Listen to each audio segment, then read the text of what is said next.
Praise the Lord. கர்த்தருடைய பரிசுத்த நாமத்துக்கு மகிமை உண்டாவதாக. ஏசாயா 53ஆம் அதிகாரம் 5ஆம் வசனம், அவருடைய தழும்புகளால் குணமாகிறோம்.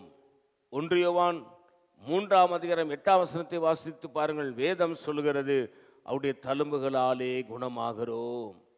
சரீரத்தில் எப்பேற்பட்ட வியாதியாக இருந்தாலும் சரி, இயேசுவின் தழும்புகளை பாருங்க. இயேசுவே, எனக்காய் சிலுவையில் அடிக்கப்பட்டீர், எனக்காய் ரத்தம் சிந்தினீர், உன் தலையென்ன, நான் செய்த பாவத்துக்காக முள்முடி சூட்டப்பட்டது, நான் செய்த என் கரங்களினால் செய்த பாவத்துக்காக நீ ஆணிகள் கடாவப்பட்டீர்.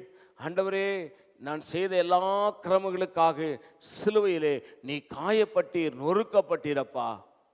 ஆண்டவரே, இதை நான் விசுவாசிக்கிறேன் என்று சொல்லுங்க. இந்த காலைவெளியிலே உங்களுக்கு எப்பேற்பட்ட வியாதியாக இருந்தாலும் நீங்கள் சுகமாவீர்கள். உடைய தழும்புகளாலே நீங்கள் குணமாவீர்கள். நான் உங்களுக்கு அச்சபிக்கிறேன். பரிசுத்த பிதாவே, இந்த காலைவேளை என்னோடு பேசின நல்ல வார்த்தைகளுக்காக ஸ்தோத்திரம். இந்த வார்த்தையின்படி ஆசீர்வதியும். இயேசு நாமத்தில் வேண்டிக் கொள்கிறோம் பிதாவே. ஆமேன். God bless you.